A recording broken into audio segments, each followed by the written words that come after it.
নমস্কার বন্ধুরা, আমার চ্যানেল রান্নাঘরের পক্ষ থেকে তোমাদের সকলকে স্বাগত। আজ আমি একটা টক ডালের বা আম ডালের রেসিপি নিয়ে চলে এসেছি তোমাদের কাছে। আমি কীভাবে এই আম ডালটা করেছি তোমরা দেখতে থাকো। দেখো, আমি গাছ থেকে কিছু কচি আম পেড়ে নিয়েছি। এই কচি আমের আম ডাল খেতে খুব সুন্দর লাগে। দেখো, আমগুলো আমি ভালো করে খোসা ছাড়িয়ে দুভাগ করে কেটে ধুয়ে নিয়েছি।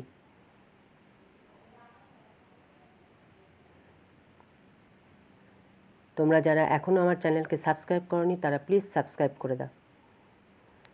দেখো, এই আম ডাল করবো বলে আমি 1 কাপ মুসুরির ডাল ধুয়ে নিয়েছি, ধুয়ে জল ঝরিয়ে নিয়েছি। এবার প্রেসারে একটা সিটি দিয়ে নেব। আর প্রেসারে আমি ডালটা দিয়ে দিলাম, জল গরম হওয়ার পর ডাল দিলাম আর একটু সামান্য সর্ষের তেল দিয়ে দেবো, দিয়ে আমি একটা সিটি দিয়ে নেব। দেখো, একটা সিটি দিয়ে ডালটা নামিয়ে নিয়েছি। এবার আমি মূল রান্নায় চলে যাচ্ছি।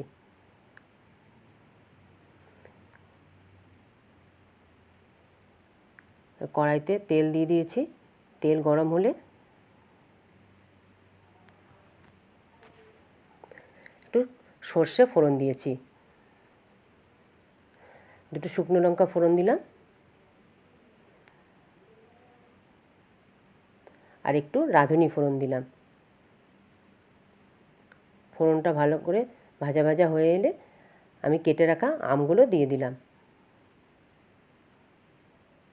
ফোড়নের সাথে আমগুলো আমি খুব ভালো করে ভেজে নেব।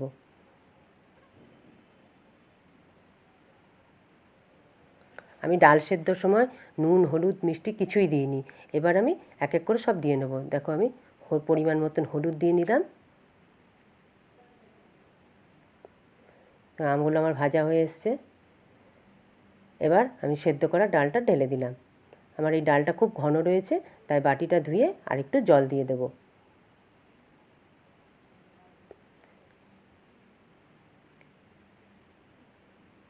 দেখো, জল দিয়ে দিলাম। এবার আমি আমের সাথে ডালটাকে ভালো করে সেদ্ধ করে নেব। আবার 2 কাঁচা লঙ্কা চিড়ে দিয়ে দিলাম। ডালটা ফুটতে শুরু করে দিয়েছে।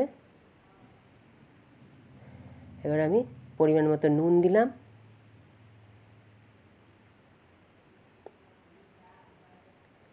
আর হাফ চামচ চিনি দিলাম। আমি ডাল সেদ্ধর সময় নুন, চিনি, হলুদ কিছুই দিইনি, তাই এক এক করে এখন দিয়ে দিলাম। এবার আমের সাথে ভালো করে ডালটাকে ফুটিয়ে নিচ্ছি। দেখো, আমার ফুটে গেছে, আম ডাল রেডি। এবার আমি একটা বাটিতে ঢেলে দিচ্ছি। সবশেষে আমি আরেকটু টেস্টি করার জন্য আমি একটু ফোড়ন বা তড়কা দিয়ে দিচ্ছি ডালে। তার জন্য আমি একটা শুকনো লঙ্কা, একটু সর্ষে আর একটু রাঁধুনি আবারও গরম ভেজে আর একটু সামান্য কাশ্মীরি লঙ্কার গুঁড়ো দিলাম, দিয়ে ডালে দিয়ে দিচ্ছি ফোড়নে। এতে ডালটা আরও টেস্টি হয় আর একটা ভালো কালার আসে ডালটা। দেখো, আমার টক ডাল পুরোপুরি রেডি। লাইক করে দিও, আর তোমাদের রান্নাটা কেমন লাগলো বলো। পুরো ভিডিওটা দেখার জন্য অসংখ্য ধন্যবাদ।